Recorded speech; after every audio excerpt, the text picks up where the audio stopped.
നോക്കുന്ന ഒന്നാണ് അമേരിക്കയും ഇറാനും തമ്മിലുള്ള ശത്രുത. ഏതു നിമിഷവും ഒരു മൂന്നാം ലോക മഹായുദ്ധത്തിലേക്ക് കാര്യങ്ങൾ നീങ്ങുമോ എന്ന് പോലും ലോകരാഷ്ട്രങ്ങൾ ഭയപ്പെടുന്നു.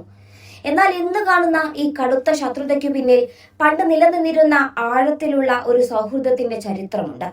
രക്ഷകനായി കണ്ടിരുന്ന അമേരിക്ക എങ്ങനെ ഇറാന്റെ കണ്ണിൽ വലിയ പിശാചായി അല്ലെങ്കിൽ ഗ്രേറ്റ് സാത്താനായി മാറി എന്ന കഥ ഏതൊരു ത്രില്ലർ സിനിമയെയും വെല്ലുന്നതാണ്.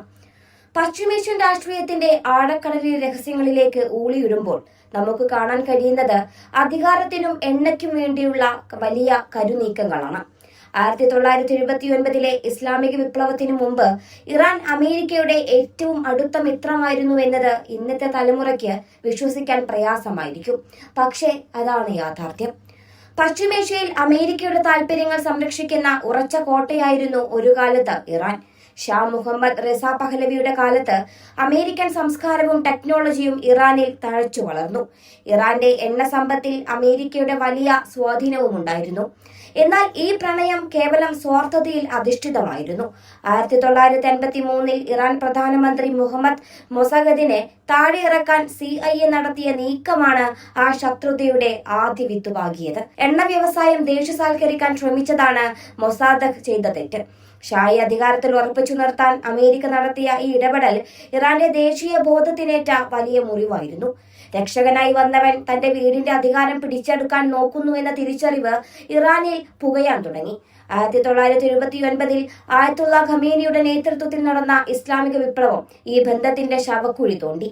ഷായെ പുറത്താക്കി ഖമേനി അധികാരം പിടിച്ചതോടെ ഇറാൻ അമേരിക്കയുടെ ഏറ്റവും വലിയ ശത്രുവായി പ്രഖ്യാപിക്കപ്പെട്ടു. ടെഹ്റാനിലെ അമേരിക്കൻ എംബസി 444 ദിവസം ഉപരോധിച്ചതും നയതന്ത്രജ്ഞരെ ബന്ദികളാക്കിയതും ലോകം ഞെട്ടലോടെയാണ് കണ്ടത്. അവിടെ നിന്നാണ് ഗ്രേറ്റ് സാത്താൻ എന്ന വിളിപ്പേര് അമേരിക്കയ്ക്ക് വീണത്.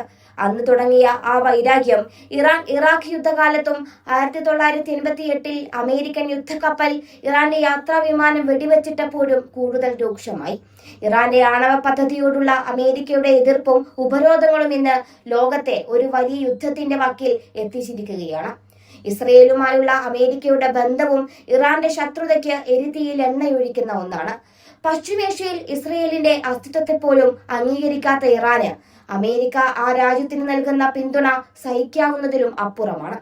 ട്രംപ് ഭരണകൂടത്തിന്റെ കാലത്ത് ഖാസിം സുലൈമാനിയെ വധിച്ചതും ആണവ കരാറിൽ നിന്ന് അമേരിക്ക പിന്മാറിയതും ബന്ധങ്ങൾ വീണ്ടും വഷളാക്കി.